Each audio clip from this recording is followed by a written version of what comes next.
Organic chemistry some basic principle and technique. इसमें सबसे पहले हम करते हैं 2 मार्क्स वाले सवाल। तो पहला क्वेश्चन है, write the expanded form of the following condense formula into their complete structure formula. ठीक है, कंडेंस फार्मूला, इसको स्ट्रक्चर फार्मूला बनाने दोनों को। चलो बनाते हैं इसका स्ट्रक्चर फार्मूला। तो इसका बनेगा स्ट्रक्चर फार्मूला कुछ इस प्रकार। ठीक है, तो ये हो गया इसका स्ट्रक्चर फार्मूला, कीटोन ग्रुप लगा इसके अंदर। और इसका ये हमारा एल्कीन है, तो एल्कीन का ऐसा बनेगा। ठीक है, तो ये था इसका आंसर। हर एक बॉन्ड को दिखाना होता है स्ट्रक्चर फॉर्मूला में, चाहे वो कार्बन का हो या ऑक्सीजन का हो या हाइड्रोजन का हो, हर एक बॉन्ड को दिखाना पड़ता है स्ट्रक्चर फॉर्मूला में। तो ये था इसका आंसर। अगला क्वेश्चन है, how does hybridisation affect the electronegativity. तो हाइब्रिडाइजेशन कैसे इफेक्ट करेगा इलेक्ट्रोनेगेटिविटी को, तो एस कैरेक्टर पर डिपेंड होता है।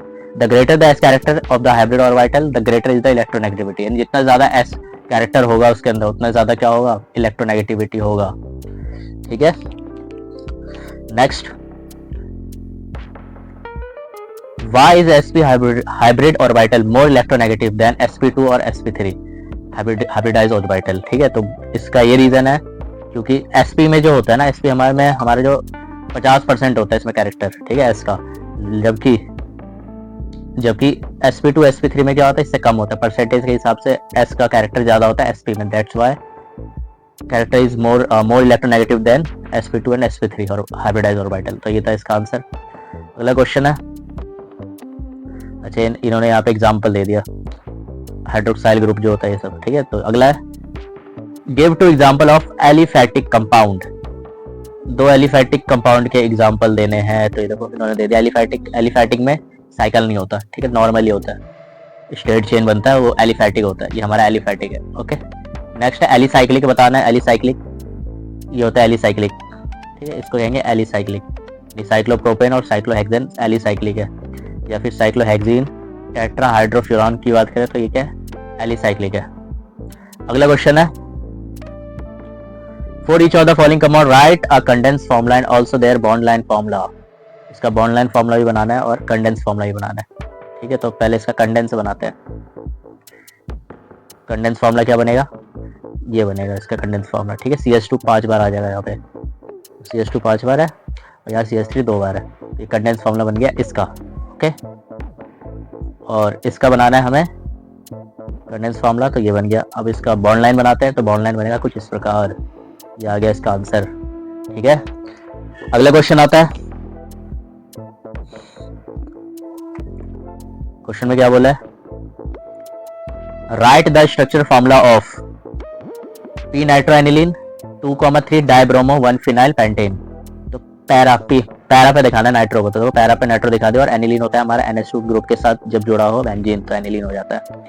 अब 2,3 डाइब्रोमो 1 फिनाइल पेंटेन। ठीक, तो 1 पे फिनाइल ग्रुप लगा दिया हमने। ठीक है, और ब्रोमो को दूसरे पे लगा दिया और तीसरे पे लगा दिया, तो ये बन गया पेंटेन। 5 कार्बन यहाँ पे आ गया। ठीक है, टोटल 5 कार्बन हमने डेड ऐसे करके बॉन्ड लाइन स्ट्रक्चर बना दिया। ये था इसका आंसर। अगला क्वेश्चन है, derive the structure of 3 nitrocyclohexene. Structure बनाना है 3 साइक्लोनाइट्रोहेक्सीन का। ठीक है, तो ये सब लिखने की जरूरत नहीं है आपको। ठीक है, ये सब चीजें मत लिखो, डायरेक्ट आंसर लिखना है, इसका आंसर आ जाएगा ये। ठीक है, 3 नाइट्रो बोला है ना, तो तीसरे पे नाइट्रो लगा देंगे। ठीक है, बॉन्ड जहाँ पे बॉन्ड होगा आपका वहां से काउंट करना होता है, 1 2 3, तीसरे पे नाइट्रो लग जाएगा फिर। ओके, और हेक्सीन है, हेक्सीन का मतलब ये हो गया साइक्लो में है, तो साइक्लो में हेक्सीन आ गया, ये हो जाएगा इसका आंसर। ठीक है, अब इसके आईयूपीएक नेम बताने, give the IUPAC name of the following. तो देखो दूसरे पे और 5वें पे तो 2,5 डाइमिथाइल हेप्टेन हो जाएगा, और इसमें क्लोरीन देखो 2 यहाँ पे तो 2,2 डाइक्लोरो, और अल्कोहल वाला पार्ट लगा है तो इथेनॉल। ठीक है, क्योंकि 2 कार्बन है, इथेनॉल हो जाएगा। इसका आंसर ये था। फिर से स्ट्रक्चर बनाने के लिए बोल रहा है, सिस और ट्रांस बनाना है शायद इसमें, हाँ सिस और ट्रांस बनाना। Draw the 2 geometrical isomer but 2 ene 1,4 dioic acid which will have greater dipole moment, ये भी बताना है।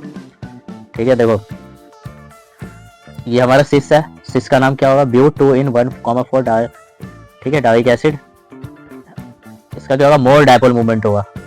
क्यों मोर डाइपोल मूवमेंट होगा, क्योंकि इसका देखो डायरेक्शन इधर जा रहा है, और इसका क्या है देखो, इससे कट जाएगा, इससे कट जाएगा, तो 0 हो जाएगा डाइपोल।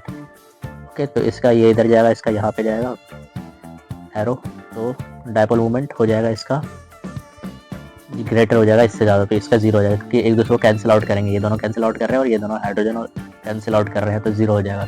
तो इस सिस वाले का ज़्यादा होगा डायपोल मोमेंट। क्वेश्चन में लिखा हुआ है how many structural isomer and geometrical isomer are possible for a cyclohexane derivative having the molecular formula C9H16। ठीक है, C9H16 है, मतलब हाइड्रोजन यहाँ पे देखो 16 है और 9 होने चाहिए कार्बन। साइक्लोहेक्सेन की तो 6 कार्बन 6 हाइड्रोजन चले जाएंगे, तो बाकी का क्या होना चाहिए, तो देखो ये 5 इसका स्ट्रक्चरल आइसोमर बनेंगे। कैसे 5 बनेंगे, देखो एक तो ये वाला बन गया आपका, ठीक है, इसमें हमने डबल बॉन्ड को यहाँ पे ले आया, उसके अलावा हमने एक बार CH3 ग्रुप को यहाँ लगा दिया, ये भी बन सकता है, ये भी बन सकता है, ये भी बन सकता है और ये भी बन सकता है। ठीक है, तो ये टोटल 5 बन गया आपका आइसोमर। इसका आईयूपीएक नेम आप कर लेना खुद से। Okay, geometrical isomer has 2 geometrical isomer cis and trans. ठीक है, 2 बनेंगे सिस और ट्रांस। एक बार क्या करेंगे हम फिनाइल वाले ग्रुप को यहाँ पे लगा देंगे, तो टोटल कितने बन रहे हैं, 2 बन रहे हैं। Has 2 geometrical isomer cis and trans, इसका आंसर हो जाएगा। Next question, alkyne does not exhibit geometrical isomer, give reason. Alkyne में क्यों नहीं हो सकता, क्योंकि लीनियर ज्योमेट्री होता है इसका, और लीनियर का कभी बन ही नहीं सकता। क्लियर है, लीनियर का नहीं बन सकता। नेक्स्ट क्वेश्चन है which of the following show geometrical isomer, इनमें से ज्योमेट्रिकल आइसोमर कौन कौन शो करेगा, तो इसका आंसर है only compound A will show geometrical isomer. A इसलिए शो करेगा क्योंकि यहाँ पे देखो CH ग्रुप इधर भी लगा है, CH ग्रुप यहाँ पे भी लगा है, क्लोरीन भी 2 है, क्लोरीन यहाँ भी 2 है। इसमें क्या है, नहीं है ऐसा, एक साइड है एक साइड नहीं है क्लोरीन। और इसमें भी क्या है, क्लोरीन 3 इरेगुलर टाइप से क्लोरीन दे रखा है, यानी इसमें हाइड्रोजन है तो यहाँ क्लोरीन नहीं है, तो इसलिए इन दोनों का नहीं बनेगा, इसका बनेगा, तो ये बन गया इसका। तो इसका नाम होगा 1,2 डाइक्लोरोइथेन और इसका नाम होगा ट्रांस 1,2 डाइक्लोरोइथेन। ये सिस हो जाएगा, ये ट्रांस हो जाएगा। सेम साइड वाले होते हैं सिस और अलग साइड वाले होते हैं ट्रांस, इसका आंसर हो गया। अगला क्वेश्चन है what is a functional group, तो क्या होता है, it may be defined as an atom और group of atom joined in a specific manner which is responsible for the characteristics chemical properties of organic compound. किसी भी organic compound का characteristics chemical properties के लिए responsible होता है हमारा functional group. यानी कोई भी अगर सब्सटेंस है उसके कैरेक्टर को बदलना हो, उसकी क्वालिटी बदलना हो, प्रॉपर्टी बदलना हो, तो फंक्शनल ग्रुप लगा दो। जैसे अल्कोहल लगा दोगे तो उसकी प्रॉपर्टी आ जाएगी, कीटोन लगा दोगे तो कीटोन की प्रॉपर्टी आ जाएगी, तो ये फंक्शनल ग्रुप यही होता है। अगला क्वेश्चन है how many isomers are possible for mono substituted and di substituted benzene, तो there is 1 mono substituted benzene as ये। ठीक है, एक ही बनेगा इसमें, इसे कहीं भी लगाओ उसका आईयूपीएक नेम वही रहेगा। अगर 2 हो तो कैसे कैसे बन सकते हैं, 2 हो तो ऑर्थो भी बन सकता है, मेटा भी बन सकता है और पैरा भी बन सकता है। ओके, तो ये था इसका आंसर। 3 स्ट्रक्चर बनेंगे इसमें डाई सब्स्टिट्यूटेड में, मतलब 2 सब्स्टिट्यूशन लगे होते हैं जिसमें। ठीक है, ऐसे कंपाउंड जिसमें 2 सब्स्टिट्यूशन लगा हो, 2 ग्रुप लगा हो कोई अलग सा, तो उसे बोलेंगे डाई सब्स्टिट्यूटेड बेंजीन। अगर बेंजीन हुआ तभी डाई सब्स्टिट्यूटेड बेंजीन बोलेंगे। ओके, तीनों बन गए ऑर्थो, मेटा और पैरा। अगला question identify electrophilic centre of the for the following in the following. ठीक है, इलेक्ट्रोफिलिक सेंटर बताना है इनका क्या होगा, इस वाले कंपाउंड का। The shared carbon atoms are electrophilic centre as they will have partial positive charge due to polarity of the bond. ठीक है, तो कार्बन एटम में क्या होगा, इलेक्ट्रोफिलिक सेंटर होगा, क्योंकि क्या होता है इनके पास पार्शियल पॉजिटिव चार्ज होता है पोलैरिटी की वजह से। ओके, ये था इसका आंसर। अगला क्वेश्चन आता है, क्वेश्चन में क्या लिखा है, for the following bond cleavage use curved arrows to the electron flow and classify each as photolysis and hydrolysis. Identify the reaction intermediate product as free radical carbocation और carbon ion. तो इसके free radical भी बनाने हैं, देखो ऐसे बनेगा। होमोडाइसिस का मतलब होमोलिटिक फिजन होता है, ये देखो इसमें इसके ये बॉन्ड टूटेगा तो इसके पास का फ्री रेडिकल बन जाएगा, होमोलिटिक फिजन में ये होता है। और हेट्रो में क्या होगा, हेट्रो में डिफरेंट होगा, तो इलेक्ट्रोफाइल जैसे ये है आपका, ठीक है, टूट के अलग हो गया, या जोड़ दो, ठीक है, तो कार्बोकैटायन बन जाता है। इसको जैसे इसमें जोड़ दिया तो क्या हो गया, कार्बोकैटायन बन गया। इसने इसको अपना बॉन्ड देके इससे जोड़ दिया, तो इसने दे दिया, इस वाले कार्बन ने दिया, तो इससे पॉजिटिव का साइन आ गया। ऐसे हो गया था हेट्रोलाइटिक भी कह सकते हो, हेट्रोलिसिस भी कह सकते हो, होमोलिटिक, हेमोडाइसिस, एक ही बात है सब। ठीक है, अगला सवाल रेजोनेटिंग स्ट्रक्चर बनाना है। राइट रेजोनेंस स्ट्रक्चर, एल्डिहाइड दे रखा है आपको, indicate relative stability of the following contributing structure. चलो करते हैं इसका एल्डिहाइड का। तो पहला तो ये स्ट्रक्चर है आपका। दूसरे में क्या होगा, ये जो डबल बॉन्ड है इसको हमने यहाँ भेज दिया। डबल बॉन्ड को यहाँ भेजेंगे तो इस पर पॉजिटिव साइन आ जाएगा, और जहाँ भेजा उस पर क्या आ जाएगा, नेगेटिव साइन आ जाएगा। ओके, तीसरा केस क्या हो सकता है, अब उस वाले को, इस वाले को नेगेटिव हमने यहाँ भेज दिया इस वाले पे, तो ये बन गया आपका स्ट्रक्चर।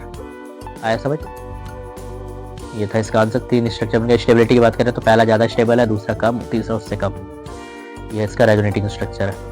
ओके, ये हो गया इसका आंसर। अगला क्वेश्चन, क्वेश्चन में क्या लिखा है, राइट द रेजोनेंस स्ट्रक्चर है, यानी इसका भी रेजोनेटिंग स्ट्रक्चर बना दें इन दोनों का। तो पहले इसका बनाते हैं नाइट्रो वाले ग्रुप का। देखो नाइट्रो वाले ग्रुप का अगर बनाए तो कुछ इस तरह बनेगा। नाइट्रोजन का यहाँ लगा दिया, ऑक्सीजन इधर और यहाँ CH3। नेक्स्ट केस में क्या होगा, इसका चार्ज इस पर जाएगा, जिसमें पॉजिटिव आ रहा था, अब क्या आ जाएगा, नेगेटिव आ जाएगा इस पर। ठीक है, तो ये दोनों बनेंगे इसके। अब इसका कार्बोक्सिलिक वाले ग्रुप की बात करें तो इस पर नेगेटिव ऑलरेडी है, देखो नेगेटिव है, तो अगली बार ये बॉन्ड उठ के यहाँ चला जाएगा। ठीक है, तो ये बन गया इसका रेजोनेटिंग स्ट्रक्चर। ये बॉन्ड उठ के इस पर चला गया और इसका इस पर आ गया नेगेटिव।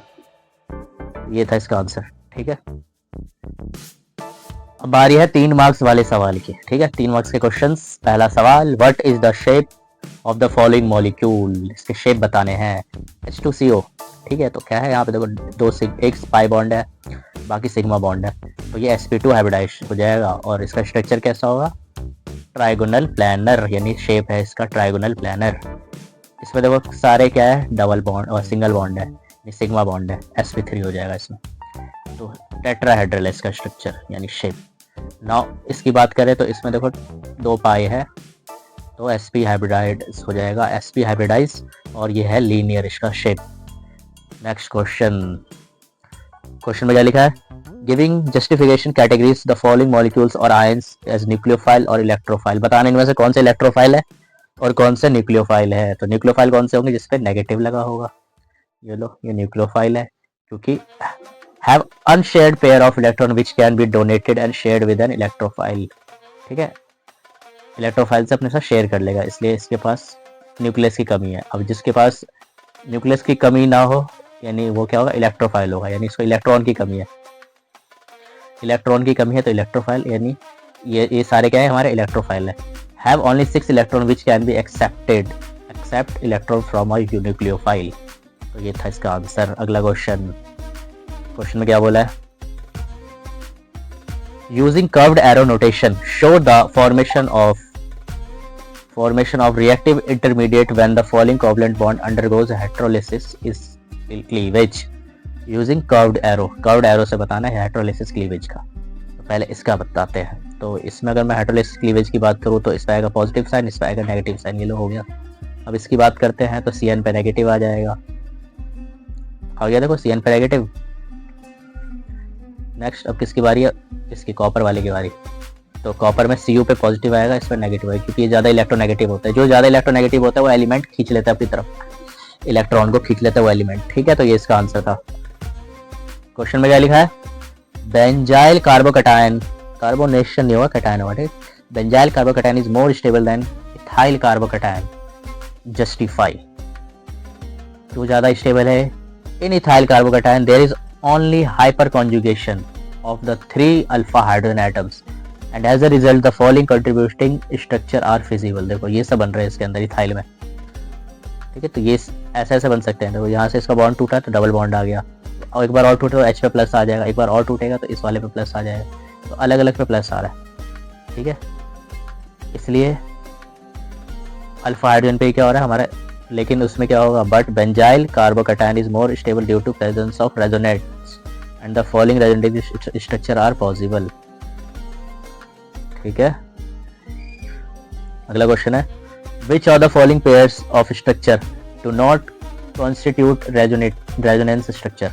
इनमें से किस पर रेजोनेंस स्ट्रक्चर नहीं बनेगा बताना है। जैसे पहले में इन दोनों का कंपेयर बताना है, क्यों कौन सा बनाएगा कौन सा नहीं बनाएगा, और इसमें बताना है। तो पहले ए वाले की बात करते हैं, सी भी पूछ लिया, 3 क्वेश्चन है इसके अंदर। तो पहले वाले में कौन बताएगा, ये वाला बनाएगा H3CONO, दूसरे में बनाएगा CH3C का होल ट्वाइस CO, और इसमें ये बनाएगा रेजोनेटिंग स्ट्रक्चर। ठीक है, ये आंसर हो गया इसका। अगला क्वेश्चन, अब रेजोनेटिंग स्ट्रक्चर बनाने हैं इनके, right resonance structure of CH3COO और NH2 वाले का, एनिलीन मतलब, ठीक है, वो एनिलीन है आपका। इसका करते हैं, तो इसमें देखो पहले यहाँ पे था लोन पेयर, डबल बॉन्ड इधर है तो यहाँ भेज देंगे, तो ये इसके रेजोनेटिंग स्ट्रक्चर बन जाएंगे। अब इसके बनाते हैं NH2 वाले के, टोटल कितने बन रहे हैं, 5 बन रहे हैं, ठीक है। नेगेटिव पहले क्या किया हमने, यहाँ पे इसको नेगेटिव को इधर भेज दिया, तो यहाँ का बॉन्ड हट गया, इस पर नेगेटिव साइन आ गया। फिर नेक्स्ट ये वाला नेगेटिव को इधर भेजा, तो यहाँ के बॉन्ड हट गए। अब ये नेगेटिव इधर भेज देंगे तो यहाँ के बॉन्ड आ जाएंगे, और लास्ट में क्या होगा, वापस वैसा बन जाएगा, बाद में वापस ऐसा बन जाएगा, बस बॉन्ड का साइड हो जाएगा, ठीक है। ये था इसका आंसर। अगला क्वेश्चन है, write the resonance structure of the following compound. इसका फिनॉल दे दिया आपको, ठीक है, और इसका ये 6CH5CH2 टोलिन भी दे दिया। फिनॉल का और टोनिल का दोनों का बनाना है, टोलिन का, ठीक है, टोलिन और फिनॉल दोनों का बनाना है। तो देखो सेम वैसे ही बनेगा जैसे उसका बन रहा था, इससे पहले हमने जो बनाया था एनिलीन का। टोटल 5 बने इसमें भी। तो OH पे नेगेटिव है, इसने अपने यहाँ पे दे दिया इलेक्ट्रॉन, इसका यहाँ से निकल गया, ठीक है, तो इस पर ये आ जाएगा। नेक्स्ट टाइम क्या करेंगे, नेगेटिव इस पर भेज देंगे, तो यहाँ डबल बॉन्ड हो जाएगा। नेक्स्ट टाइम ये डबल बॉन्ड को इधर भेज देंगे, तो ऐसे करते करते टोटल 5 बन जाएंगे आपके स्ट्रक्चर। क्लियर है बातें। नेक्स्ट क्वेश्चन, इसका बी पार्ट कर लेते हैं, एनिलीन टोलिन वाला। CH2 ये लगा दिया पॉजिटिव, तो ये बन गया, इस पर पॉजिटिव था। अब इसको इधर भेज दिया हमने, लास्ट में ये बन जाएगा आपका। ये था रेजोनेटिंग स्ट्रक्चर, ठीक है। बॉन्ड रेजोनेंस का मतलब ये होता है कि आपको पाई बॉन्ड का डिलोकलाइजेशन करना है, ठीक है, पाई बॉन्ड का, ना